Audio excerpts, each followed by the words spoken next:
Andrew, it's been nearly a year since we last sat down together. Very different time. It was in my London studio, and 8 days after that, you got arrested. What's the year been like for you? It's certainly been an interesting one. I've been constrained this entire year. I spent 93 days in a Romanian dungeon, 5 months locked in my house, and now I'm restrained within the country of Romania. So it's certainly been a turbulent time. The moment you got arrested, it was all pretty dramatic. The video came out, the world saw it, a lot of people smashing into your home. Did you have any inkling, warning that something like this may happen? I knew it. I kept saying before I was arrested on every single podcast I did, I said, you get 3 lives in the world. The first life, they're going to cancel you. They're going to slander you. They're going to delete your access to social media so you can't defend yourself. The second life, they're going to try and put you in jail for no reason. And if you continue to speak against the power, they're going to assassinate you. I knew I was on my second life. I kept saying it. I knew it was coming. I didn't know the bullshit reason they'd use, but I found out once I was in a cell. When you were arrested, you don't speak any Romanian at Zero. all. And they didn't speak English to you. Correct. So you were taken to a cell. You had no idea what they were alleging you'd done. I was arrested on the 27th of December, so because of Christmas and New Year's and other problems, they couldn't even translate my paperwork for 2 weeks. So for the first 2 weeks I was in a prison cell, I had no idea why. I was given papers in Romanian. I could read human trafficking, I understood, but I was like, human trafficking who, when, what? None of this makes sense. I waited 2 entire weeks inside of my cell before I was given an English translation, and then I realized exactly how ridiculous the whole case was. Just to clarify, I am accused of helping my friends get big on TikTok. That is what I'm accused of. I told some girls I know how to post on TikTok to become viral when I was at the time the most viral person on the planet. And they are saying I'm a human trafficker for that reason. It is insane. Well, we'll come to what you've been accused of. It's more serious than the way you've categorized it, but we'll come to that. There is a lot of speculation that the reason the Romanian authorities knew that you were back, because you were en route, I believe, to Dubai for a New Year's Eve party, is that you were interacting with Greta Thunberg on social media, and you had a pizza in front of you which came from a well-known Romanian pizza store. Is there any truth to that? I don't think so. I think that they know where I was. A lot of people knew where I was, and they had instructions from higher up to teach me a lesson. I was on my second life, and that's exactly what I'm going through right now. There's an irony to your situation, because you always said the reason you came to Romania was precisely because you thought you could avoid being in this situation. Well, I loved Romania, and it's a strong Christian nation with strong traditional values. I want a life where I'm left alone by government. I don't believe in big government. I'm trying to avoid that. It felt like Romania was a place which was very safe societally, and the government was not too interested or involved in people's lives. But things change. Also, your freedom and your ability to speak the truth is heavily correlated to your insignificance. When you become large and people start listening to what you say, you soon realize you no longer have freedom of speech. And it doesn't matter where you are on the planet. If they decide you must be assassinated, you will be assassinated. You in jail, what was that like? Romanian jail is not English jail. Describe it. What was the cell like? I have to be careful what I say because I don't want to insult the Romanian justice system, which I'm still beholden to. However, it's exactly as bad as people would expect it to be. Luckily, it was in the winter, so the cockroaches were not too bad. It was also during Ramadan, so I didn't have to eat so much, which was helpful because of the situation. I think the most stressful thing about it is I had no idea how long I was going to be in there for. I was dragged from my house. I was given papers in Romanian. I didn't know why I was there. I found out why I was there, and it was garbage. I couldn't seem to get out. I could have been held for years. It's very stressful, and the best thing you can do is turn to God and train as hard as possible. I did thousands of push-ups a day every single day. Were you in solitary in this period, 3 months? No, I wasn't in solitary the entire time. Sometimes I was by myself, sometimes I was with other guys, and sometimes I was with my brother. So, when you were on your own, were they keeping you in there for 24 hours a day? Were you allowed out? No, I wasn't allowed out. There was no yard time. It was 24 hours a day, locked in a single room, probably 3 or 4 steps large, and you do nothing but stare at the wall. And you. How many days did you do that for, on your own? 11, 12. I mean, that's a pretty grim scenario for anyone. Life's grim. For you, always being Mr. Confident, you've said, interestingly, that you wouldn't categorize what you were feeling as depression because you don't believe in the concept of depression. You and I have argued about that before. But it sounds to me, from what I've seen you say when you've talked about this, that was pretty close to depression, what you were feeling. Life's grim. And if you want to be a superhero, you have to understand in every single superhero movie, he is losing for 80% of the movie. He's going to suffer for the majority of the movie before he wins at the end. I've always wanted an exceptional life, Piers, and I'm not a coward. And I knew that by telling the truth about certain issues, I was going to pay the price for it. So I won't say that I deserve to be in jail, but I certainly put myself in there by telling the truth to the populace and telling the truth and living. But when you're on your own in that cell, what were you thinking? It's a long time to self-reflect, right? It certainly is. And I think my number one concern when I was in jail, despite the fact that my situation was dire, were my concerns as a man and all the people I have to take care of, and my children and my family and the people I pay for and all the people who work for me. And truthfully, I wasn't worried about myself, I was worried about everybody else. And I think that's the true masculine frame. Did you get emotional? Did you shed tears in your cell? I'm an emotional man. I think men are hyper emotional. We just have to control it. I was extremely busy inside of my jail cell. I had lots of push-ups to do. I was very concerned about the people on the outside. I was trying my best to get out. It's difficult for me to answer the question because it was an interesting frame of mind. I knew that God was watching and I had to perform. It's very difficult for me to go through life saying I'm the top G, I'm this, I'm that, and speak about mental resilience and mental toughness, and then the second I'm thrown inside of a solitary confinement cell, cower out. I'm not that person. There's some other people who talk about mental toughness and want to give advice, and when bad things happen to them, they end up addicted to prescription drugs. I'm not a coward and I'm not a liar. No, but it would be perfectly natural to be emotional in that scenario, and there's no shame in admitting that. I was emotional. I missed people. I missed them, and I knew they missed me. So I felt a strong sense of missing. But you cried. There were tears that ran down my face, but I did not cry. I mean, that's crying. I would disagree. Because you're worried about admitting that. You think it sounds Absolutely weak. not. That's a perfectly fine scenario to cry in, but I think the act of crying is an act of desperation. To sit and to cry is an act in and of itself. To do push-ups, thinking of your children with tears running down your face, but you're concerned with finishing as many push-ups as possible within that day, I do not consider that crying. I consider that tears running down my face. When you found out what they were alleging you'd done, sexual assault, exploitation, and so on, what did you feel about that? What was your first reaction? My first reaction was, the standard playbook. The standard playbook for anybody who speaks up against power is sexual exploitation. Isn't it the normal one they go to? Can't we name like 10 or 15 people right now they hit them with this exact same garbage? Name a full-grown man who's 36 or 37 years old who's not had sexual relations with a woman at some point in the past. And the way the Matrix works is they lie by omission, right? They just hit Russell Brand with it. I think they hit P. Diddy with it this morning. Julian Assange, they just got hit with it. He's still in his cell. But lots of people get hit with these allegations and it turns out to be true.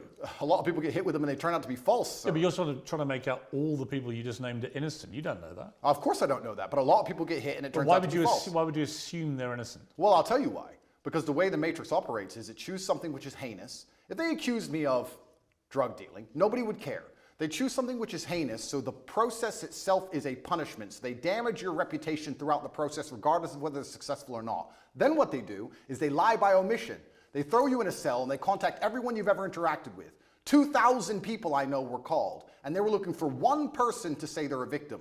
By the way, they failed. They did not even find one. But if they did, they would then say, Andrew Tate's victim, he's a sexual assaulter. And they would remove the testimony of the 1,999 people who said, I'm a very nice man. Lie by omission. And then they put together this entire package, use the mainstream media to convince the world that you deserve to be in jail. And that is how the Matrix operates. I mean, to be clear, I don't know if you're guilty or not. I do. You're perfectly entitled to say that. And you know, right? Of course I know. But I don't know. And I will await any trial that comes to see what comes out in the trial and see what happens, right? So I'm not going to prejudge the trial. I'm not going to judge you and say, I think you're guilty. I don't know, right? We are where we are. You've been charged with serious crimes and it's likely you'll face a trial and we'll see how that all plays out, obviously. Going back to jail, how were you treated by other people? Everybody in jail was extremely apologetic to me. All of the staff, the police officers, everyone who worked in the jail, the person who served me my meal, everybody was very sorry for what happened to me. They made it very clear they knew it was garbage, and they were apologetic. That was the only vibe I could give you. They were kind of like, listen, you got too big. I'm sorry. This is how things work. And sorry, here's your meal. Nobody had any real problem with me. None of the prisoners had a problem with me. Did you get into any fights?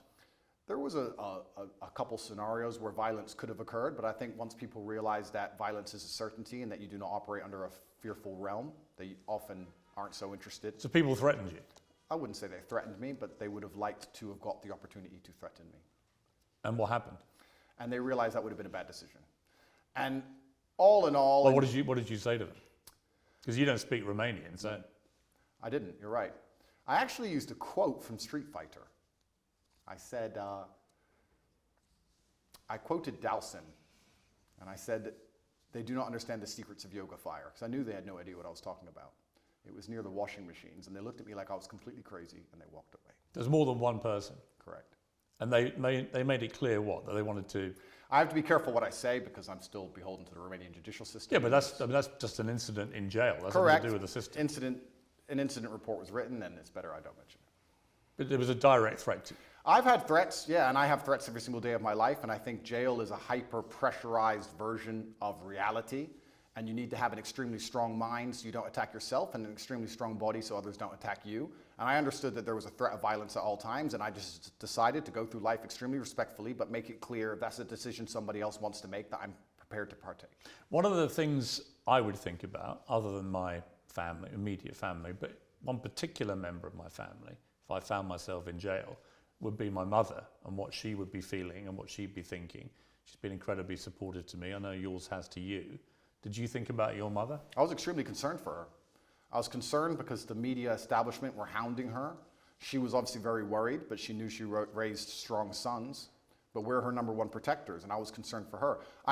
I wasn't concerned for myself in jail. I didn't even suffer in jail as much as I did when I got out. I didn't have nightmares in jail. I had nightmares once I left jail. I was in the middle of a battle. I don't think you get PTSD while you're fighting. You get it afterwards. I was in the middle of a battle trying to make sure that everybody I love and care about is taken care of and trying to make sure that bills are paid. Please understand, the day I was arrested, which is a year ago, every single bank account that I have was frozen. All of my assets were taken. I haven't had a dollar of money since January. You had 10 cars taken, I think. 15. 15 cars and how many properties? 15 cars, 6 properties, 20 diamond watches, gold bars, cash, land, every single bank account, millions and millions and millions of dollars. What was the total value of everything they seized? 16, 17 million. Pounds? Yeah. And they took all of it. And I still don't have access to any of these things. I mean, as we're doing this interview, you're expecting to hear sometime today as to whether you may get those possessions back. Is it all or nothing? Do you get it all back or nothing? Correct. As we sit here, the judge is deciding whether I get all of my items returned or I get none of them returned. And truthfully, under the law, I should have never had them taken in the first place. So we're going to see what the judge decides. And I have to put my faith within the Romanian judicial system. I have no other choice. I'm not a coward. I'm not going to run. But let's not talk about the Romanian judicial system. Let's talk about the judicial systems of the world. I've recently seen some very scary decisions in America and England and these Western democratic nations. You see people doing 20 years for attending peaceful protests. So you start to sit and wonder when you're in these situations, what is a trial? What is a judge? What is this? These are just people in a room. Which peaceful protest are you talking about? There's been a few. And who's got 20 years for attending a peaceful protest? I don't want to say names. I saw it somewhere on Twitter. Somebody attended, I think it was a protest, a pro-Trump protest, and they ended up getting 20 years. Well, if you're talking about the January 6th riots, they were riots where people died. Well, it's interesting. They're not peaceful protests. Well, it's interesting because the world is actually very nuanced. And what I tried... Well, that wasn't nuanced. That was a huge mob of what people I tried to do attacking the US Capitol. Well, what I tried to do is I try to look at a broad spectrum of events, and I try to put things into a nuanced view, and I don't try and take a instant black or white point of view on things. And the fact that BLM were rioting and destroying the entire nation for months and during that exact week, and then some other people got together with an opposing political view and are facing serious prison time for doing less damage than BLM did. I find that kind of scary because people did die. Well, in a democratic nation, we should all be the same under the law. But Andrew, just to be clear, on January the 6th, people died. People died during BLM. I mean, there are certainly inconsistencies in the way groups of people have been policed. I think that's the same whether you're talking about the BLM marches to the pro-Palestinian marches and so on, right? There's a lot of inconsistency. Well, then we agree. There's a lot of inconsistency in global policing, I think. I think that's a perfectly valid thing to say. But the idea that someone's got 20 years for being in a peaceful march is not true. The ones who've got the lengthy prison sentences have been held account for serious crimes. I'm not even condoning January 6th.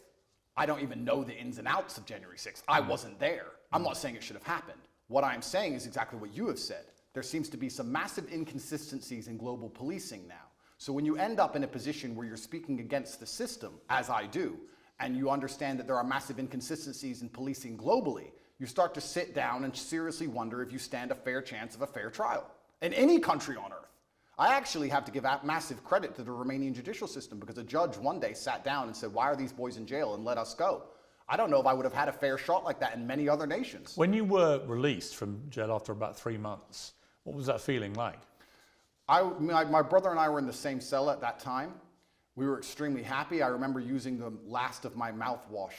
During the day, I had some rituals to keep me sane, and I'd enjoy 1 swig of mouthwash a day. It's amazing how bored you get when you're staring at cockroaches, and even that sensation. So there were literally cockroaches in your cell? Correct. How many at any given time? At night, there was a lot of them. Like what, dozens or? Yeah, a few. There was an infestation. We did our best to kill as many as we could. It kept us entertained, but they're annoying to sleep with. But mouthwash was something I enjoyed every day. The sensation of mouthwash made me happy, and I remember using all of my mouthwash. And then instantly my brain started turning to all of the things I need to do. I'm a man, I have responsibilities. For 93 days I wasn't working. I started concerning myself with, okay, I'm about to get out of jail, thank God. I'm gonna leave. Who do I need to take care of? What's paid? Do I have any money left? Are bills due? Is mom okay? Are my children okay? And I just started thinking about work. And as soon as I got out, I didn't sleep for 3 days. How many children do you have? That's confidential. Why? Because I have enemies, and unfortunately I do not want to give them any information. But you have more than one? I have more than one, correct. Right. So obviously you're caring for your children. I understand that as a father, right? And obviously, and you have a partner? Yes. Are you married? No. I think I asked you last time and you were a bit cryptic about it. You're not married yet? No. You have a partner who's the mother of your children? Correct. The same woman as the mother of all your kids? It's confidential. It's a bit stupid to say confidential. It is confidential, Piers. It's I confidential. don't think you marry and have kids with is confidential, surely. It is, for me. Really? Of course, I am basically #1 enemy of the state, Piers. Look what they've done to me. What have they put me in jail for? At the beginning of this garbage, people were sitting there thinking, maybe he's a human trafficker. It's been a year. Who? Show me a picture. Show me a video. Who's even a victim? There's nobody. The whole thing is made up. Well, we're going to come to what they say you've done, right? We're going to come to that. But I'm just curious. You come out of prison. You've got no ability to access any of your assets. How have you been functioning financially since then? I believe in prayer and I trust in God. Well, prayer doesn't pay the bills. And I do my very best. But prayer doesn't pay the bills. Unfortunately, absolutely everything I own was seized by the Romanian state, so I'm just going to have to survive and do my very best. Yeah, but how? I'm doing my very best, Piers. Have you got wealthy benefactors helping you? I'm doing my very best. I wish I had wealthy benefactors. I wish I had people on my side. Yeah, but you can't function on no income at all. Seems you can. How? I'm doing my very best, Piers. What does that mean? It means I'm doing my very best. Absolutely everything I own is taken by the Romanian state. I don't have anything they don't have. How do you pay for food? I just have to do my best. What does that mean? It means that I believe in God and I pray. Well, God's not going to pay your bills. God has been paying my bills so far, it seems. It's amazing how far faith can take you. It's often when you have absolutely nothing left, people turn to faith, but you should turn to faith first, and you should believe in God when things are good, and He will be there when times are bad. Initially, you were put on this sort of rolling 30-day house arrest, and they kept renewing that month by month by month. And then in June, you and your brother and 2 others were formally charged with rape, trafficking, and forming an organized crime group to sexually exploit women. And there were 7 alleged victims named in the indictment. You said at the time, I look forward to being found innocent. You said earlier, who are these women? Well, there are 7 named in the indictment. Yeah, have you seen the videos of them on the internet saying we're not victims? They made us be victims. We told them we weren't victims. Well, that will all presumably be analysed in a trial. Do you know when the trial may be? I have no idea. It's going to be a long... Do you believe it will happen? I'm not sure. It could get to a point where a judge, anytime before the trial, decides his case is garbage and throws it away. If you ask me what I believe happened, it's very simple. They threw me in a jail cell knowing they had no case, knowing they had no victims, but they thought if they plaster me all over the MSM and they say that I'm a bad person and they call enough people, they will find the case they want. They couldn't find it. You name the date they charged me. They had 6 months to charge me. Usually the Romanian state, even the American embassy confirms to me, charges within 30 days. With me, they used all 6 months trying to build a case and find actual victims of an actual crime. They couldn't. They charged me on the very last possible day they could, unless they'd have to drop the entire case.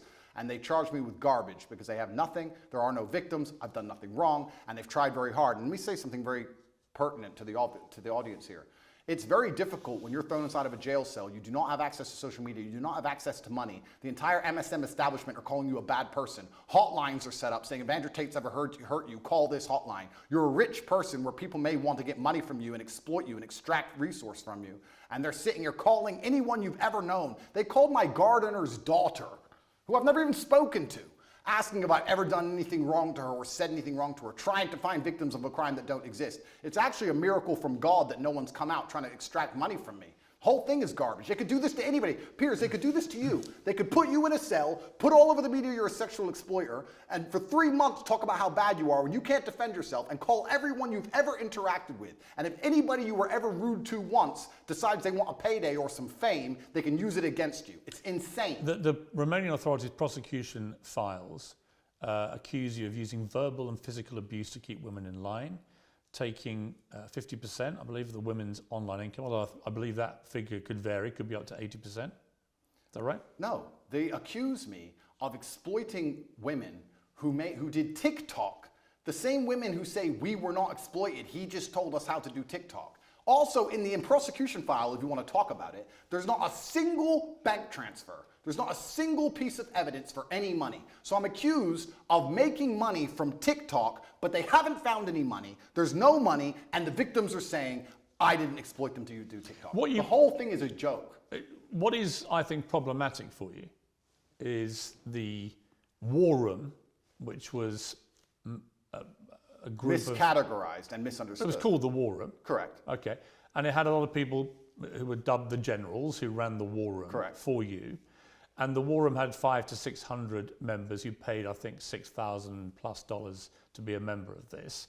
And when you saw the logs of the web chats between people from the war room to each other, a lot of it made disturbing reading. Were you disturbed by it when you read that? Firstly, a lot of that is bullshit. A lot of that's fake. Secondly... You think that literally those logs are fake? Absolutely. Secondly... But the BBC verified them. The BBC verified them, or they're the same people who verified the vaccine. Those people, they're liars, firstly. A lot of them are fake. Secondly, were you disturbed by anything you read? No, because none of it's real, firstly. Secondly, there's 4,000 members in the war room. Thirdly, the war room is about masculine personal development. We talk about fitness, making money, strength. We talk about very important things. There's 4,000 members inside. If you're telling me that amongst 4,000 members with 24-hour chats 7 days a week for the last 5 years, they've managed to find 2 guys talking locker room talk, and that somehow offends the world, then nobody understands how the world works. That's not why I was in jail. It's nothing to do with the war room. I was in jail because I spoke against power, because I told the truth about COVID, because I told the truth about the war in Ukraine, because I told the truth about all of these things. I don't understand why people would want to put you in jail for giving your opinions about COVID or Ukraine. Why would they? Why wouldn't they? Well, why would they? Why would they say that Andrew Tate's opinion is so important on Ukraine that we have to put him in jail? I don't buy that. Okay, because I was the most Googled man on the planet, and I had a huge affinity with the most troublesome demographic for the Matrix, which is the young masculine youth, the people who you need to die in wars, the people who you need to psyop into being slaves to build the roads while telling them that they're not allowed a point of view and they're not allowed an opinion on anything. And I was saying things which was going against the narrative. And the Matrix, the way it operates is it uses the MSM to purport lies, to inject slave programming into people's brains so that we live lives which are not good for us but are good for them. And I was sitting there unplugging it. Why would they sit there and say, we've put together this massive psyop, we're going to convince everybody to inject themselves with poison, and we're going to lock everyone in their houses, and it's all a lie, and we're going to let this one guy who everyone listens to... Andrew, it wasn't all a lie. Yes, it was. It wasn't. There was a new novel coronavirus. Okay, I'll tell you what. I'll tell you what the facts were, and you can then laugh at them if you wish. Sure. But there was a novel coronavirus, COVID-19. It was killing thousands of people a day. Really? Yes, That's absolutely. Scary. Yeah, and I know people who died. Who doesn't? I know people who died before Corona. Fine, I'm sure people died of lots of things, but it was killing exponentially thousands and thousands of people, and then vaccines were developed at very high speed, and they managed to save, in my estimation, millions of lives. You may not agree with that, absolutely, but those are facts as assumed by the body of scientific and medical experts in the world. The body of scientific and medical experts, you mean the Matrix? I could get... What is the Matrix? The Matrix are a bunch of people who can come up with studies from the sky to say anything they want them to say, so they can use the MSM to purport garbage inside of people's minds. So you end up locked in your house, clapping for the NHS like a performing seal, injecting yourself with experimental poison for the 9th time. It's a lie. There was no reason to lock everyone in their house. More people died from missed cancer appointments than anyone ever died of COVID. People always got the sniffles before COVID, and they've always got it since. Let me ask you a question. Hang on, sir. it wasn't. Where has COVID gone? It wasn't. Diseases don't go away. It wasn't. Where's COVID gone? It wasn't. Well, the COVID strains have got milder, as indeed flu did. Flu used to kill. So it's gone away now. Well, flu pandemic in about 100 years ago killed 50 to 100 million people, and it's got steadily milder over the decades since. This is normal medical science pathway for most pandemics, right? So on that, I mean, your sort of cast iron, it was all matrix MSM nonsense, is palpably untrue. Well, I'll tell you why that's not untrue. Let me tell you my personal experience with COVID. I'm an extremely logical person. At the beginning, when everyone was dying, dropping dead in the streets in China, which I never saw, by the way, funny, and the Italian hospitals were full, English hospitals were never full, funny. Me and my brother sat there and said, if this disease is so deadly and can damage us as strong military-age males, then the world is over. So there's no point in hiding in our house. We decided to go to Sweden. On day one of COVID, day one when everyone still believed, we went to Sweden. Why does no one talk about the fact that Sweden was open the entire time? Why does no one talk about the fact they didn't have masks or lockdown or vaccines? My brother and I partied in nightclubs 7 days a week for 3 entire months while everyone in England was locked in their house. Sweden actually had a number of restrictions. Not when I was there. It was open. Not as draconian as we had in the UK, and there are certainly legitimate questions to ask about the scale of our lockdowns. I think people panicked. They saw what was happening in Italy, which had the second best medical healthcare system in the world, and people were dying in massive numbers and the hospitals were overrun. So people may have panicked. Did you hear about the guy who died in a motorcycle crash and it was a COVID death? Did you hear about that one? Well, there was certain Downing Street didn't seem very concerned with there COVID. There was a long debate about people dying of COVID or with COVID. I know all that, but the bottom line for me, it is indisputable that COVID was a deadly pandemic that killed a lot of people. It turned out a lot of older people more than young people, but they didn't know that at the time, not for a long period. The vaccine saved millions of people's lives. There are legitimate questions about some of the boosters, about some of the side effects of the vaccines, as there are, by the way, with all vaccines. But the idea that COVID is some invention by the matrix to suppress and control its people is for the birds, Andrew. It's for the birds. It seems the birds and I are friends. I don't think a smart guy like you actually believes that. Of course, and that's one of my problems. One of my problems I have with you is that I think you are intelligent, but I think you also adopt positions that you know are going to get the anti-matrix mob inflamed. And it's just these all-encompassing views you have. COVID was a load of nonsense. Vaccines are all dangerous and killing more people than they say. Never said that. I said the COVID vaccine. Well, COVID vaccine, well, you don't think they worked? No, of course not, because the idea of course a vaccine, they worked. The word vaccine in and of itself is that you get... They save millions of lives. If you get a vaccine, you do not get the disease. They changed the definition of vaccine in the dictionary so they could continue to inject us with this pointless poison. I had the vaccine for polio. I've never had polio. You got the vaccine for COVID, and you're bragging online how you have COVID for the 8th time, but it's not that bad because you've had 6 injections. It's insane. And please understand my position.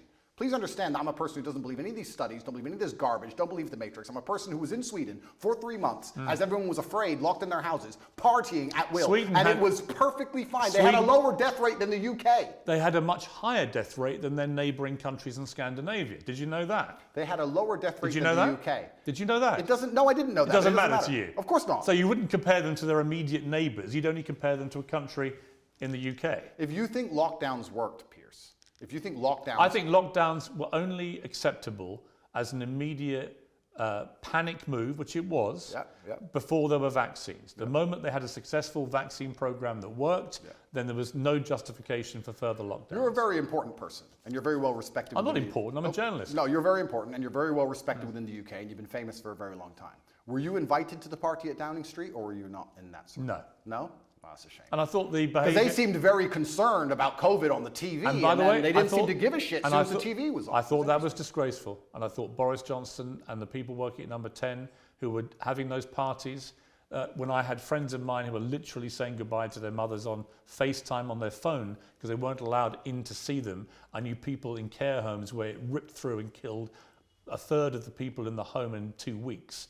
And the desperation that people felt. I had a cousin who lost his father who couldn't go and see his dying wife and so on. It's disgusting. There were terrible stories. It's criminal. Terrible stories. It's disgusting. So let me ask you a question as a professional, because we're both adults and we're both very smart. As a professional, which is more likely, that The government believed COVID was deadly and everybody should be truthfully afraid and locked in their houses, but because they had this spirit inside of them and they couldn't resist the idea of a party, decided to risk their lives to party, or they lied on the television trying to scare everyone and enslave them and lock them in their houses, knowing it's garbage, knowing it's a lie, and not caring, and had a party behind everyone's backs so they didn't think they'd get caught. Which one is more likely as a professional, as a logical human? Why don't we just agree that they were a bunch of rank hypocrites, stupid people who were behaving utterly selfishly, to the extent that the Queen, when her husband, Prince Philip, dies, is in the church on her own, in a mass, with none of her family around her after losing a rock of 70 years. And it turned out the night before,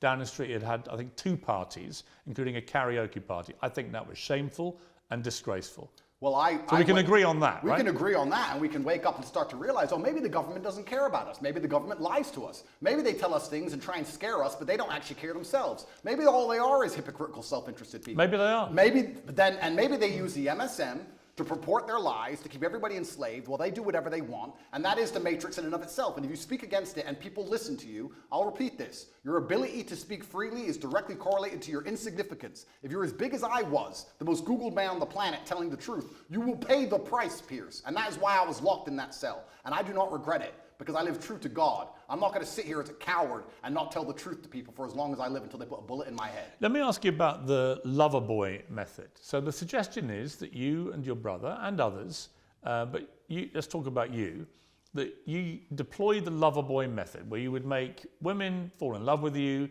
You would then persuade them to do webcam stuff, right? TikTok. Okay, but wait, let's call it webcam stuff, right? No, let's not call it that. The indictment is about TikTok. Okay, what would you make the women do? Or what would they do with you? I don't make anybody do anything. Okay. In fact, let's talk about the lover boy method. So it's very interesting. Let's imagine the Matrix is pissed off with a said individual who's telling too much truth and everybody is listening to him, and they decide they're going to attack him with sexual assault claims. They say, he's making women do, well, we found conversations where he gave advice on how to go viral on TikTok. He's making women do TikTok, but he isn't being horrible to them. He's not hitting them. He's not being mean to them. So what can we do? Let's use the lover boy method. If I was abusive and mean, they wouldn't say lover boy method. Do you know what lover boy method means? Being nice. He was nice and polite and kind, and they really liked him as a person, and he told them how to do TikTok. But that's not what the lover boy... He's a lover boy. Of course it is. Andrew, that's not what the lover boy method is. Absolutely it is. The lover boy method is where perpetrators woo victims with the prospect of a loving relationship until they can be forced into abusive situations or a form of slavery. This is garbage. That's actually what it means. The lover boy method is being nice to people so that you work together, effectively what they're trying to say here. I was nice to girls who asked me for TikTok advice, and they sang us the lover boy method. I didn't beat them into doing TikTok. I didn't force them. I didn't threaten them. In fact, I was like, yeah, you're very pretty. You can be pretty famous. Was there any element of coercion? How can there be an element? What does that even mean? Let's be professionals here. What does that even mean? What do you think coercion means? I was coerced into this interview. You came along to me and said... You weren't coerced into this interview. Yes, I was. Or don't tell me. The bullying Pierce. MSM said, Andrew, you've got to do an interview. No. And I'm going to fly all the way to Romania to do it. You didn't do that. Favor. You used the lover boy method. You said, sir... The lover boy method? Yep. Andrew, this is going to be a very interesting interview. We had a good one last time. You're a nice guy. We have some interesting conversations. I didn't say you were a nice guy. I'm going to come along. Wait a minute. We're going to make some money from this interview. Wait a minute. Money will be made from both sides. Wait a minute. You lover boyed me and you stole the profit. Just to be clear, I've had no conversation with you about this interview. And the conversations I've had with your intermediary were very professional. And I said, I would like to do an interview with you. Were you nice? I'm always nice. Loverboy. You can't believe you used niceness to loverboy me because this is a profitable enterprise and I was coerced here. I make no pretense that I've come all the way from London to Romania to interview you because, yes, I want to do it on my show and that will clearly benefit me and my show. Am I a full-grown consenting adult who decided to do this show? Yeah, but you're not being coerced into doing this. Am I a full-grown consenting adult who decided to do this show? Yes. Okay, so I wasn't coerced, correct? But what's that got to do with what I've asked you? Because you were nice to me and you're saying that... I wasn't nice to you. I didn't even talk to you. Being nice is the loverboy method, and that adults have no personal responsibility. And I wasn't nice to someone; they become your slave. I wasn't nice to you, and I didn't call you a nice guy. I feel loverboy. I feel loverboy. Do you? I'm sorry. Well, I'm sorry. It's fine.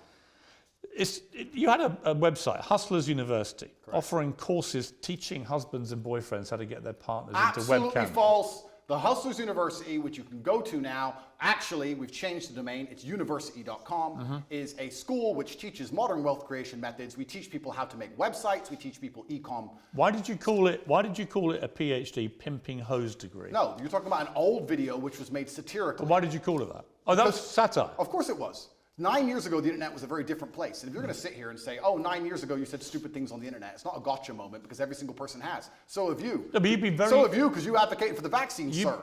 So yeah, you absolutely. said stupid things on the internet. Yeah. Life, that's how things go. It's satirical. I also said I'm an astronaut. Do you believe I've been to the moon? Because I haven't, believe it or not. Hustlers University teaches children how to make websites, and it's There's only one reason I'm asking you. advice. Only reason I'm asking you. You've repeatedly said in interviews since you were arrested that you have never categorized yourself as a pimp. You don't think you're a pimp, right? Well, what about all the rappers? Did you ask Ice Cube if he's a pimp and a murderer and a drug dealer? I'm not Jay-Z sold crack. I'm not interviewing. I'm not interviewing them. I'm asking you whether you have at any stage in the last 15 years been a pimp. Of course I've not been a pimp. I've said I'm a pimp. I've said I'm an astronaut. I've said I'm a cowboy. I've said I'm the strongest man in the world. I've said I'm James Bond. Throw me in jail. Are you just... Put me in jail. Okay. I deserve it. 9 years ago, I made a joke on the internet. So here's my question. Are you a fantasist? I'm not a fantasist. Do you have a persona that's just not you? Of course not. I am me. Well, if you are you, why would you repeatedly call yourself a pimp and then now say you've never been a pimp? Are you going to sit here and say that because I've once said, oh... I'm curious whether if you're trying to say to me you didn't mean any of the things you said. So I'm asking myself, well, why should I believe anything you say now? In other words, is what you say actually what you mean? Is Andrew Tate real? Or do you have a complete persona that you've fueled for money that has nothing to do with the real you? I don't know. You tell me. I exaggerated on the internet 9 years ago for comedic effect. I'd walk into a nightclub and there'd be girls at my table, like every other man who walks into a nightclub, and I'd say, pimpin'. Oh no, put me in jail. 93 days was not enough with the cockroaches. I should go back. This is a matrix attack, Pierce. Every single person, every single man out there has done things worse than I've done. In fact, I will argue, if you put 99.9% of men through the level of scrutiny I've been through by multiple federal agencies, you will find a lot worse than him saying he was a pimp on the internet 9 years ago. You will find actual genuine crime. And I've done nothing. I live true to God. This is all garbage and it's not real. Like I said to you, I don't know if you're guilty or not. I do, okay. And I am not guilty. No, it's a matrix attack. I want to be clear to you, I'm not preempting your guilt. I've come here with a completely open mind. You've been charged with serious offences, but I am not going to judge you because I'm not a judge. This is not a courtroom, right? But it's interesting to me that one of the biggest charges against you is that you're a misogynist. And you've always said, I'm not a misogynist. And then the last time I interviewed you, you said, well, I may have said some things that may have been misconstrued. But even in the last week, you've tweeted some stuff, which I'm not even sure if you're aware as you tweet this stuff, how it sounds. Read it. Okay, let's read. This is quite a long one. Sure. But I think it's important to read it to get a sense of how you view women. Absolutely. Any woman I date does not have a job. Okay, so the woman you're with doesn't have a job? No. Okay. Do you date other women? Sometimes. And your partner's fine with that? Obviously. Yeah? And you're fine with that? Why wouldn't I be? Well, you think it's fine to be dating other women when you have a mother and I think a we're kid? consenting adults and everybody can make their own personal decisions. Okay, fair enough. Why would I be working so hard, you say, to have hundreds of millions for my woman to waste her life enslaved pennies? No. I will give you a life you can never ever afford. Private jets, five-star hotels, new cars, endless spending money and diamonds. You will be rich because you're praying for me every day and protecting my spirit. I work in the physical world, she works in the spirit realm. Women shouldn't have to work because being a good partner is a full-time job for a woman. She has to look good. All the beauty treatments are time intensive. Not about money, it takes a lot of time. She has to train every day and stay in fantastic shape. Shop to look amazing next to me. I know there are some men who do 100 times more than this on a daily basis, but women are not as organized as men, and achieving anything significant causes them huge amounts of stress. Yeah. They need to have huge sections of their day empty to waste, or they will have a mental breakdown. True. And do you want a woman who's stressed and angry after the commute, unshaven and exhausted? Or do you want a Barbie doll who's always smiling and saying thank you because she did her nails and bought you Prada that day? As a man, unless you're a loser, you're already filthy rich, right? You can get endless sex anyway. Girls are easy. So what can a girl give you? Happiness, vibes, always smiling. Take the edge off a stressful life. Can she always be happy if she's been working all day? No. Just to wake up at 11, gym till 1, one appointment and some shopping. dress beautiful by 7 p.m. for you to finish working and tell you how strong you are. No matter how pissed off you are, just to always be laughing and smiling and writing you little notes about how you're perfect. And just to be playful and funny. She can't do that if she has a job. So your job is being my girlfriend, and now you're a millionaire. Congratulations. Behave and aim for the promotion to wife.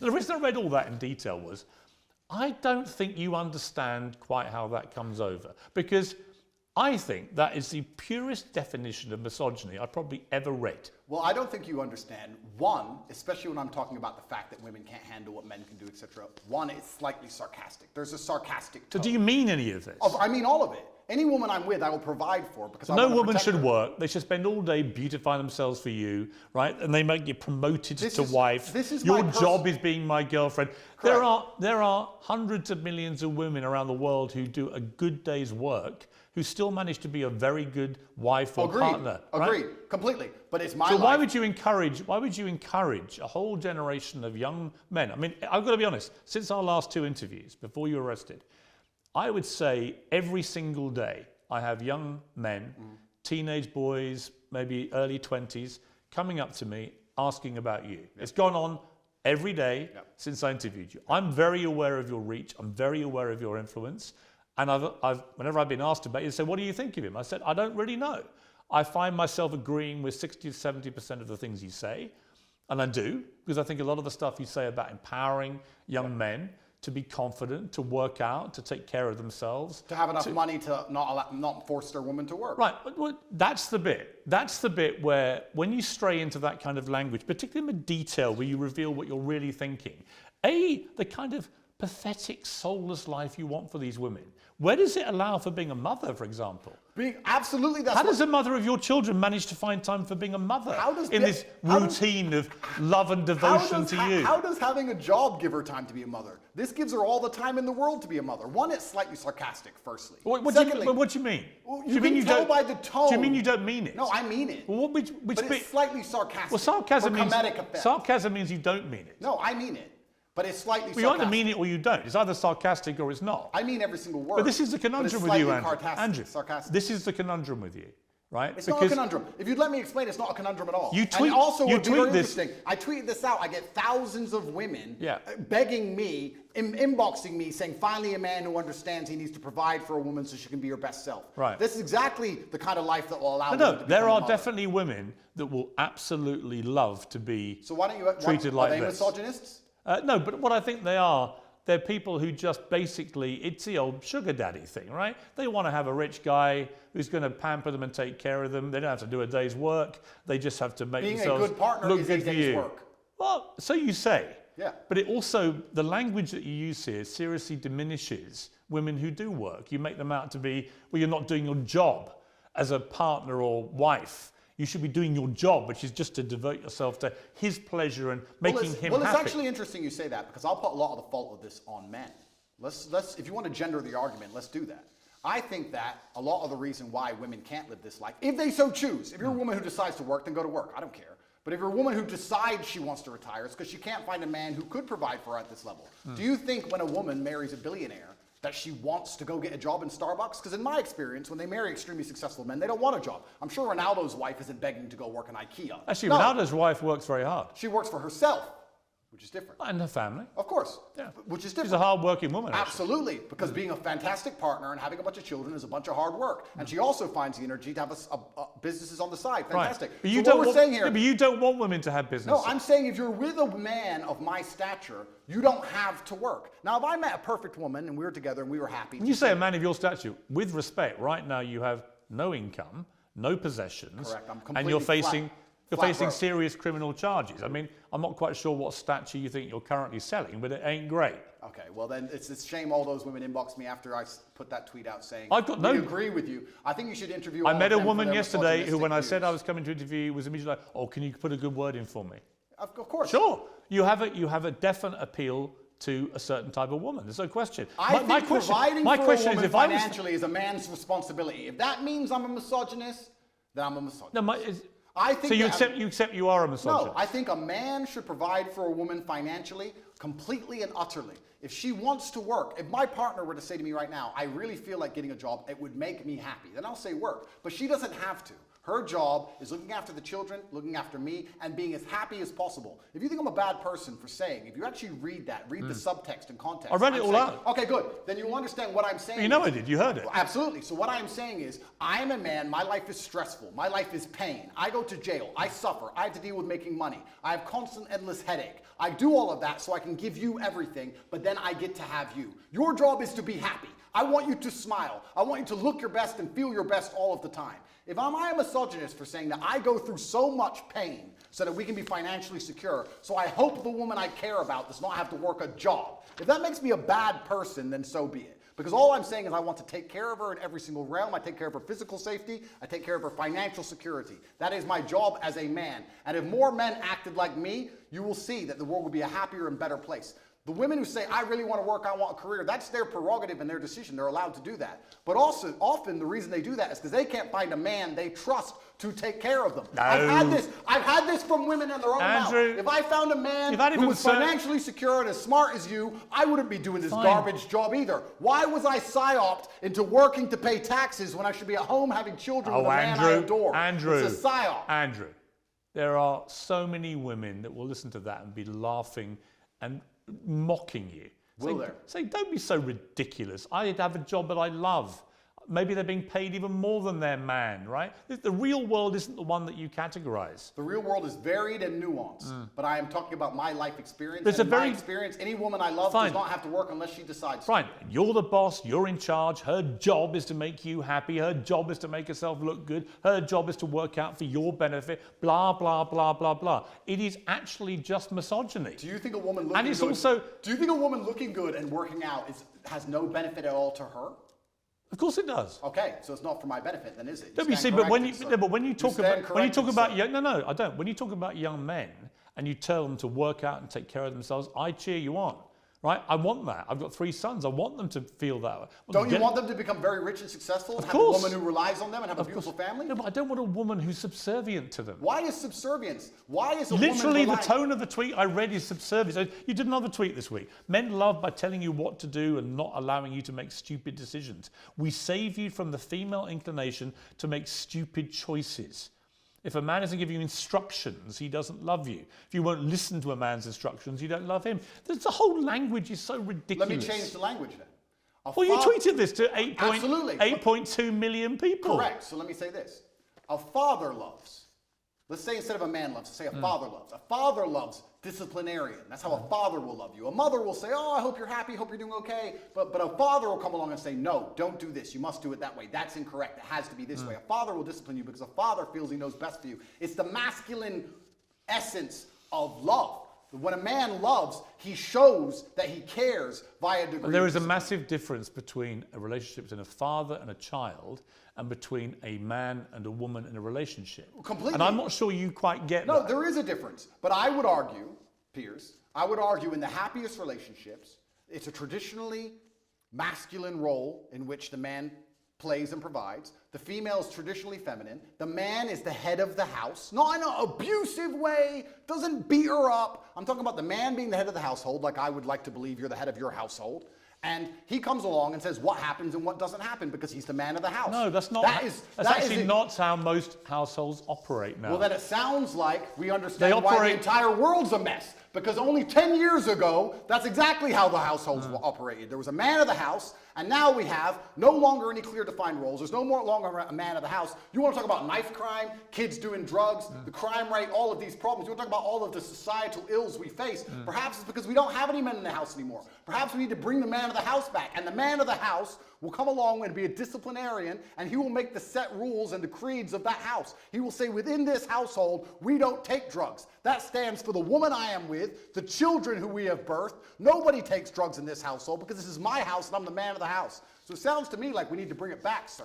Yeah, listen, it's all good macho stuff, okay? And I know lots of young boys who listen to this and go, wow, that's how I should be. Then I read the detail of your tweets. And again, come back to this. We save women from their female inclination to make stupid choices. Females are emotional. If a man isn't giving you instructions... Now, females are emotional. Hang on. Piers, he doesn't love you. All this stuff is designed to, exactly as you've just articulated, is designed to make young men feel that the only way they can be successful in life is to effectively have their women under control, give them instructions that, they have to obey. Don't buy women Prada, you'll end up in jail. You can buy them Prada, but let me finish my point.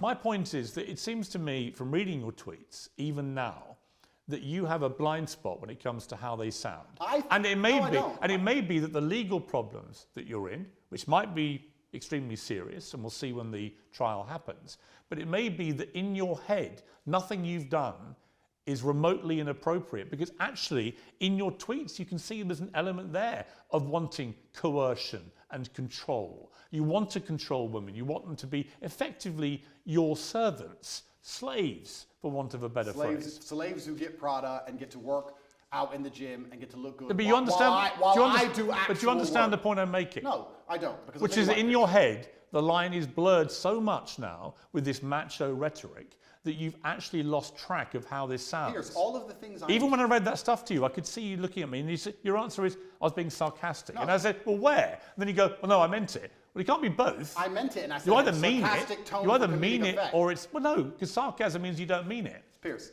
all the things you've just described. Do you accept that? No, You're a smart guy. You know what sarcasm means, right? Absolutely. I said it has a sarcastic tone for comedic effect. All the things I'm saying and the things I've said are basically the way the entire world thought only 10 years ago. You may buy into the PSYOP, you may buy into the new thing. I don't buy into any PSYOPs. We just talked about the vaccine, sir. Yeah, the vaccines weren't PSYOPs. Of course not. No. So I believe that there should be a man of the house. You had a polio vaccine, right? Correct. Why? Because I didn't get polio. I wouldn't have a COVID vaccine because I'd still get COVID. Plus probably myocarditis and have a heart attack. So we believe there was a man of the house 10 years ago. Do you think statistically more people got myocarditis by having the vaccine or not having it? I think statistically we need to bring it back. You don't know, do you?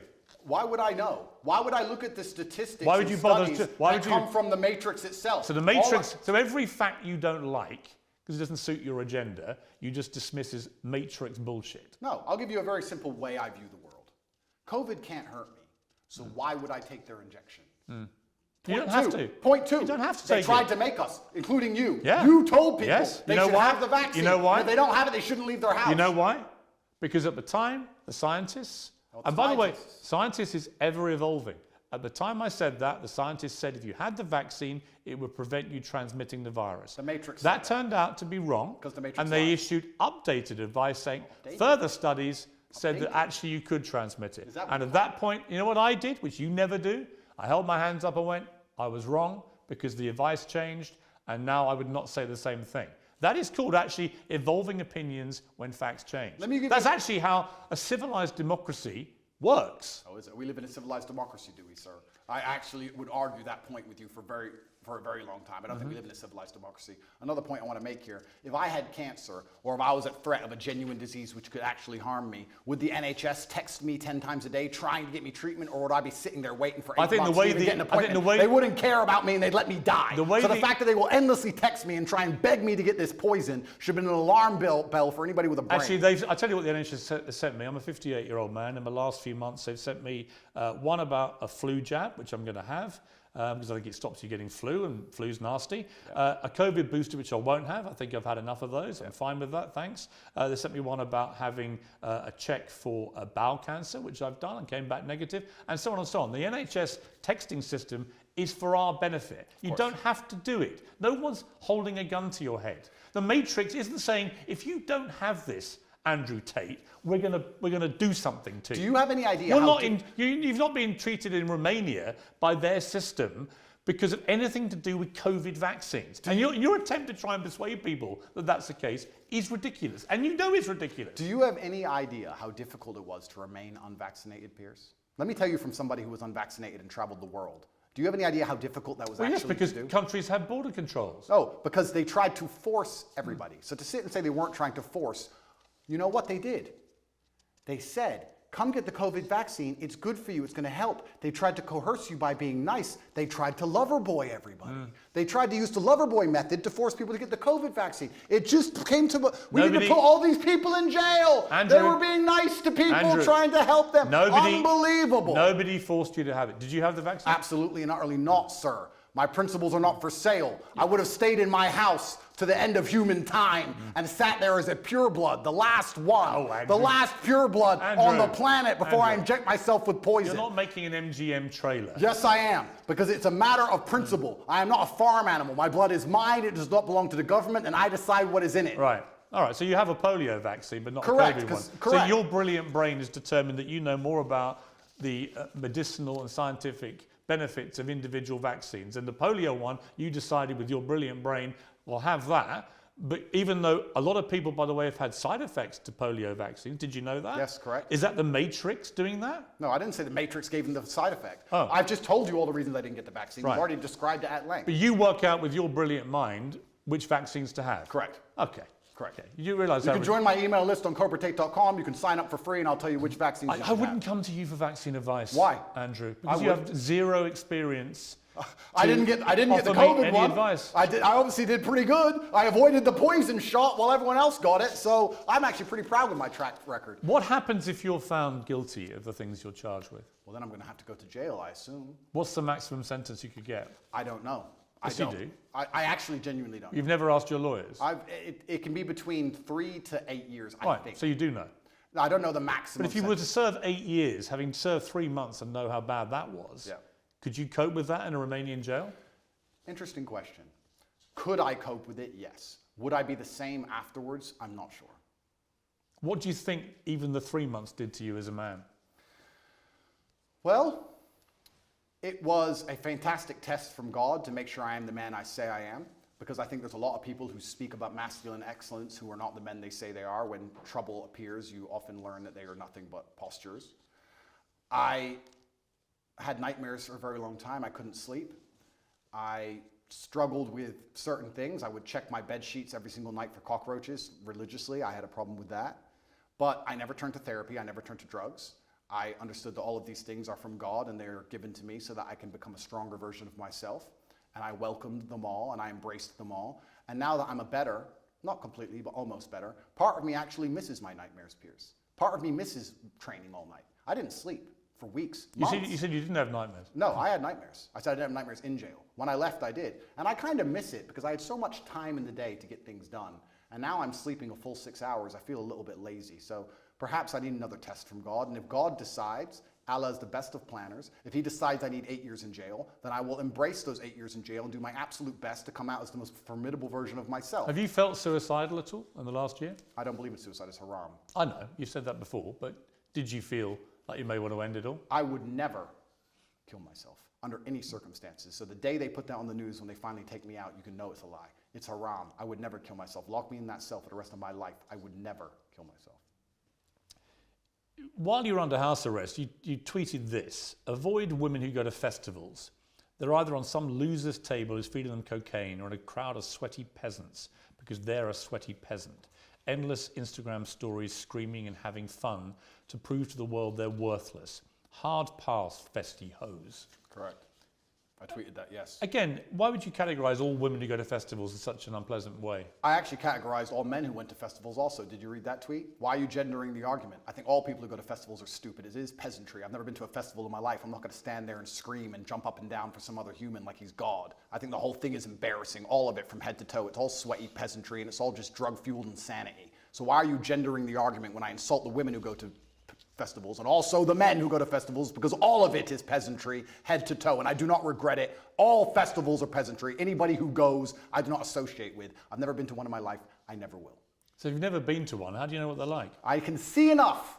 I've seen the sweaty bodies bumping into each never other, been to high on ketamine, pretending that the song they heard on the radio at home is now more fantastic because they're listening to it from a loudspeaker. I get it, but just it's embarrassing. But to be clear, you've never been to one. Correct. Okay. My infinite brain that understands vaccines perfectly we've also established understands. we have established your brain is unique. Correct. You tweeted a picture of Amanda Holden, very good friend of mine. It's a very harmless picture. She's in a bikini on holiday under a rain shower, looking extraordinarily beautiful. In a sexual pose. And you tweeted, "You are a wife and a mother and you're far past a teenager. There's no need for this post." Agreed. Again, it's just misogynist to say that. It's not misogynistic. Why can't a woman of her age, she's just turned 50, why can't a woman of that age actually show off her beautiful body in a nice bikini like that. What's wrong with that? You can call me crazy. You can call me misogynistic, but I think once you reach the ripe age of 50, any woman should not be interested in thirst trapping on Instagram. I think she has bigger responsibilities. I'm sure she's a very intelligent lady and she's done amazing things. She's famous. She's obviously very capable. And I think she could do things more interesting than standing around trying to thirst trap on Instagram like she's 18. Because I think she's above it. I wasn't insulting her. I was reminding her that she's actually such a fantastic person. She's done such amazing things in her life and she's so achieved that she's actually above thirst trapping. I was reminding her of her worth because as a feminist, we're all feminists here, right? We all believe in women empowerment. I'm reminding her of her worth. Are you a feminist? Sure. Well, you're not, though, are you? I believe in feminine empowerment, and I think feminine empowerment is in... Yes, I do. And feminine empowerment is in modesty. Modesty is empowering for females. You only believe in taking your clothes off for men on Instagram is not empowering. It's empowering when you say, no man but my husband can see my body. That is female empowerment. And I was reminding her of that. I was reminding her of her ripe age and her intellect. And there is no need for that. How old are you now? I am 36. 36 years old. Correct. At what point will your antics, chugging your cigars and your ripped body in your compound with your security and your Bugattis, at what age does that become a thirst trap? I don't know if that ever stops being a thirst trap. So it's fine for you. Once again, one rule for the man, another rule for the woman. Well, it's interesting because I've never heard this argument before, but I'm extremely intelligent and I've already deciphered how this is going to go from head to toe. It's called, I guess we can look at peacocks, right? The male peacock, he shows, look who I am, look what I can do, look at my achievement, look at my beautiful feathers. And I guess you could call it peacocking to a degree. I'm showing the world. I'm extremely physically capable. Yes, that's correct. I'm extremely financially successful. But you stripping off for Instagram is fine. It's not stripping off for Instagram. I'm boxing. When you box, you have no top on. You do it all the time with your cigar and you're showing off your ripped body. That's fine for you. But if Amanda Holden dares do it, that is apparently thirst trapping. I think me boxing with no shirt on is different than a 50-year-old woman posting. You don't just box. I've seen you doing ones where you wander around all moody with your cigar and you're topless and stuff. So fine for you. Are you a fan, Piers? No, I just think it's thirst trap. Do you? Yeah. Well, I don't do that. Perhaps it's successful. Maybe you should start. Perhaps it's successful because I do have a lot of female fans out there in the world, and they pretend I'm a misogynist, but it turns out that 85% of women on the planet seem to agree with me. Every single woman I've ever met in real life agrees with me. I have no female hate at all. I've never had negative interaction with women ever. Yes, you have. With who? Well, what about the BBC journalist that came to your compound? Lucy. Yes. I've never had a negative interaction with a female I don't think she was a fan. I think she was. I would categorise that as a negative interaction. Well, she seemed to follow me around for a long time. I think she was a little bit There are obsessed. lots of women, Andrew. There are lots of women I know personally. There are lots of women who find you incredibly offensive. I don't think so. Right? It's their right to.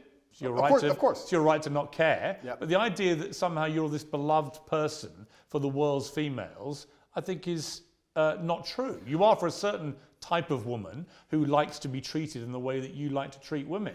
Well, let's counter that argument, right? Because the world, as I said at the beginning, is nuanced.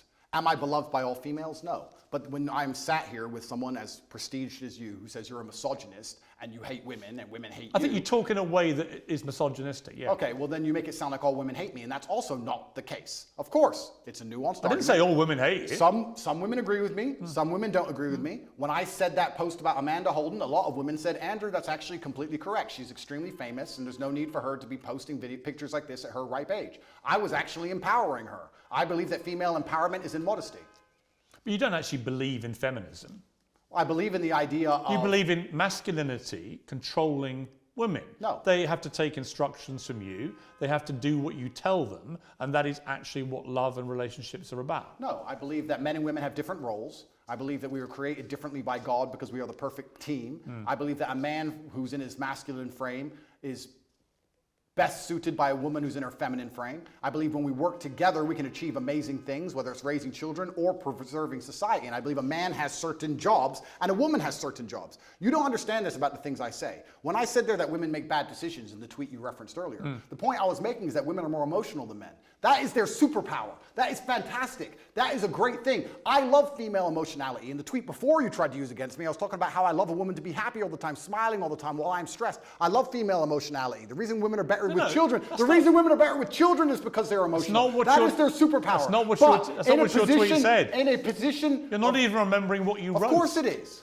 I said women are more emotional than men is exactly what I said. I'm saying that is a fantastic thing, but there is no light without dark. So in certain situations, the emotionality is positive. In certain situations, the emotionality is negative. We can also argue the same for men, because what happens with me is everyone tries to gender my arguments. We can actually argue the same with men. Stoicism. Male stoicism is positive in certain scenarios. It can be negative in others. We can come across as unempathetic or not care because we're stoic. I mean, I know but in certain situations, it benefits I know us. people who've told me that their kids who are in their late teens, they're at schools where the name Andrew Tate is banned.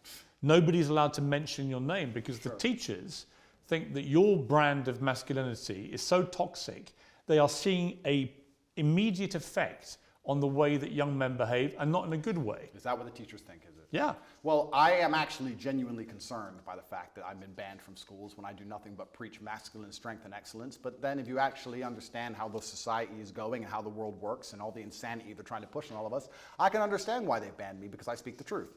If I was wearing a wig, Piers, and lipstick, and telling young boys to remove their genitals, would I have been banned from schools? No. They would have said, no, you can say his name, no problem. No matter how big I got, if I had a wig on and lipstick and I had been castrated medically, I would be allowed to talk to the young boys. But as soon as I say you're supposed to grow up and get big and strong, and if your wife doesn't want a job, you need to pay for her, it's your job as a man, you better find some money, then I'm the public enemy number one. Garbage.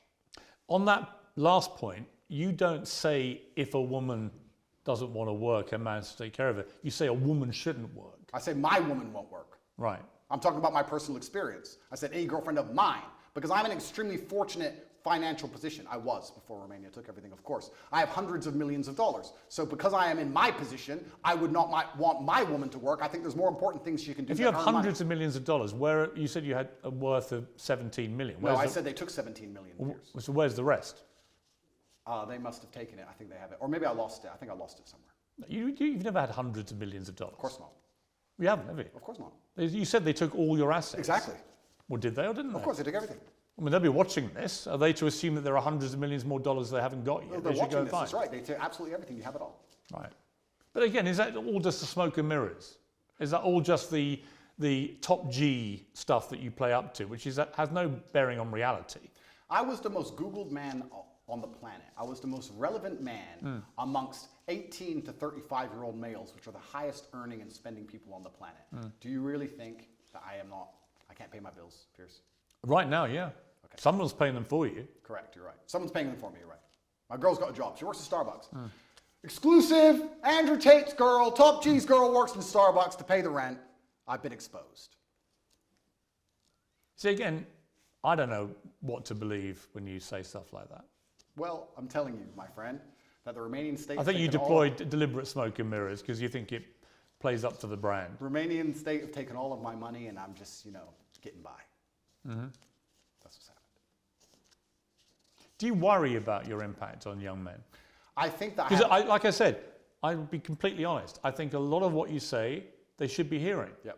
And I've tangible proof every day when I walk around that they are listening to everything you say. Yep. But there is other stuff you say where I don't want my sons, especially in that impressionable late teenage, to be listening to that. Correct. And that's a very... And I don't want my daughter to grow up and think that actually her only success in life will come if she's at home as some kind of servant to her man. Well, that won't be her only success, but that's a very professional question, and I'll give a very professional answer. I have a massive responsibility. With great power comes great responsibility, and I understand that young men do listen to everything I say. I do think I say good things, but you also made a very pertinent point there. You talked about the impressionable age of a teenager, and it's very easy for a teenager with their hormones and their lack of life experience to take the things I say and weaponize them and use them in the incorrect context. However, that is not my fault. You could argue that 16 and 17-year-olds can look at anything on the internet and misunderstand it. You could argue that all of this transgender garbage and all of these rappers talking about killing each other and all these drill artists talking about stabbing their enemies could be misunderstood by a 16-year-old. I agree. So that's not my fault. However, on that I totally agree. Okay, so I have a massive responsibility. And you are held to a different account, actually, to a lot of those rappers. Absolutely. Right? There's no question. I mean, the far swing is when John Legend rewrote the lyrics to Baby It's Cold Outside because apparently encouraged sexual assault, but wouldn't say a negative word about any of the disgustingly misogynist and actually very violent lyrics of his rap friends. Absolutely. That to me is total hypocrisy. And it is hypocritical. However, unlike all of these other people, I have taken into account my massive power and my massive responsibility, and I try to make sure that I use my words as carefully as possible so that they cannot be misconstrued or misunderstood. Can I make sure that no teenager on the planet who listens to me ever misunderstands me ever? No, I can't do that, but I am doing my very best. What do I actually talk about? What do I actually say? What I do is I come along, and let me give you the broad overview of my message. You're a man, so your life sucks. It's always going to suck, and it's going to be pain. You're going to do nothing but suffer. You're going to suffer as a nobody, or you're going to suffer the pain it takes to become Actually, great. most men don't have that. But you're going to suffer as a nobody, because trust me, nobody suffer. Or you're going to suffer the pain it takes to become great. Life is not supposed to be a happy picnic. You're supposed to get up, work hard, dedicate yourself, get strong, get rich, go through whatever it takes to become somebody of significance. That's my overall message, I believe it's a positive. You haven't got to get rich to be happy. No. In fact, most of the super rich people I know in life are incredibly unhappy. Really? So you're setting a kind of false dream. Well, A lot of rich people are miserable. Have you ever seen a rich person give And a their lot of money people away? who have very little money can be very happy. Have you ever seen a rich person give their money away? Yes, of course. Okay, do you give all your money away? Will that make you happier, Piers? I don't Do you want the Romanian state to take it all? I didn't smile that day. And let me tell you that the reason I tell about men to become financially successful is for two reasons. One, because you have a job as a man to protect and provide, and you can do neither of those things if you are broke. That's the first reason. And the second reason I actually preach to young men to become as financially successful as possible is a greater, broader reason. And I believe we've entered a very interesting stage in humanity where the matrix is finally cracked. 3 or 4 years ago, there were certain narratives you could not talk against. But with Elon Musk owning X, and now we have Rumble, we have a lot more information on the internet, people are starting to tell the truth about many different subjects. There's a whole bunch of them we can name. And I like the idea of people who are free thinking with a free mind, who are not matrix controlled, making as much money as possible because it takes money to win wars, and I want these people to be financially successful. That's why I tell all of my fans who believe in me to become as rich as possible, because they understand that everything the government does is lie to them. And we need finance. You use the word truth there. I don't think it's necessarily that people want to promote truth. They want to promote their opinions. Often people's opinions on facts can be very different. People can take the same set of facts to different opinions. Doesn't mean it's the truth, right? Well, that's true. But I don't believe in this my truth crap, right? Neither do I. But there are facts which have to be accepted. And you can have an opinion about them. You and I can disagree about all sorts of opinions, but actually not facts. Okay, but I can argue this point where the matrix comes out with a fact, and all the opinions countering that fact are censored and they are destroyed, then that fact becomes de facto truth because it's the only version of reality which exists to be ingested by the mind. So you still need varying opinions on all public. Do you think that what you, let's put it this way. Sure. You would have relationships with women and encourage them to take part in webcam sexual stuff? No. Well, actually, yes. Why are we going back to this? Because there's one question I want to ask you about it, right? And both sides made a lot of money, right? Okay. And in most cases, because they haven't complained in most cases, you would assume it was a mutually beneficial transactional relationship, right? I can assume that because thousands of women have been through this and most of them haven't come forward and complained about the way they were treated. It was transactional. But was it moral? Do you think what you've been making money from, park the illegality aspect to one side, do you feel it was moral? 10 years ago, I helped women promote their profiles on the internet. Correct. 10 years ago. Firstly, I have not been involved with it for 7 years. It's not how I make money. I haven't touched it for a very long time. 7 years is a long time. But you made a lot of money from it. I made some money from it a long time ago. How much? Some money. I can't even remember. Millions? Millions? Perhaps. Millions. You made millions of pounds. A long time ago. Well, hang on. It's important. You made millions of pounds from sexual webcam activity where you and the woman doing the webcams would make money. You accept that? No. What I did is... Well, that is how you made money. No. A long time ago, and I talked about this at length on many different podcasts, and I don't hide it. I said a long time ago, 10 years ago, I helped women with the tax side and the technical side and the promotion of their profiles. Well, they work for you. The promotion of their profiles on certain websites. And I said about this, and I said I haven't been involved with it for 7 years. The only reason this is even coming up again is because I'm monumentally famous, because nobody cares. We're in Bucharest. Well, no, it's not. Piers, we're in Bucharest, Romania. Do you understand that there is a video chat studio with girls talking to men online right there, outside that window? I'm sure. In fact, there's about 10 or 15,000 women in this city who do that job now. And the fact that I had I dipped my toe in it 10 years ago isn't even significant. I'm only asking if you think it's moral. Do I think it's moral? Because you speak in such a morally self-righteous way now. do you think that that was moral? Well, I wasn't religious back then, but let me sit and Because analyze. you're now, you converted No, to I'm- Islam. yeah, correct. You're a Muslim. Correct. They have, a code Correct. of behavior. Do you think that that fell short of I that have to code? answer as a professional. And as a professional, I would say, judging by my current code, no, I do not think that women being naked on the internet is moral. However, there is... So you made money immorally. You can admit that. It's nuanced like all things, Piers. At the time I was atheistic. I know that some of my girls talked men away from suicide. A lot of men are ridiculously lonely. I would also say a lot of the lessons I know about men and how they think and how lonely and sad they can be and how difficult life is as a man actually came from that era, because I saw a lot of very successful men with a wife and with kids and with money pouring their heart out to some 20-year-old they never Sure. met about how sad they were. I learned a lot about the world, and I know that a lot of suicide was prevented, and I made a lot of women millionaires. But would I do it now? No. However, I'm in a very different situation now. I'm a different person. I'm religious. I'm also extremely financially successful. Please understand, Piers, I come from Marsh Farm, Luton. I came from one of the worst areas inside of the UK. I could have stabbed someone. All of my friends were breaking into cars, breaking into houses. Most of my friends are in jail. What did I do? I promoted accounts on the internet. You made money. Didn't sell crack. Didn't sell drugs, didn't rob anyone, didn't shoot anyone, and now, because I am successful, I'm going to be held to this moral standard by people who grew up in fancy homes with white picket fences and went to private schools. Well, no, actually... I am from Marsh Farm, No. Luton, and the biggest crime I committed was completely legally promoting internet profiles. Right. There are people around me who did far Actually, you're worse only going to be held for far less. No, you're only going to be held to the standard of the religion you've converted to, which you've already When you take said, the Shahada, Well, hang all on, your former which sins you've are already erased. said would look at that as immoral. When you take the Shahada, all of your former sins are erased, and I actually encourage you to find the light and convert to Islam. Andrew Tate, thank you very much. Thank you, sir.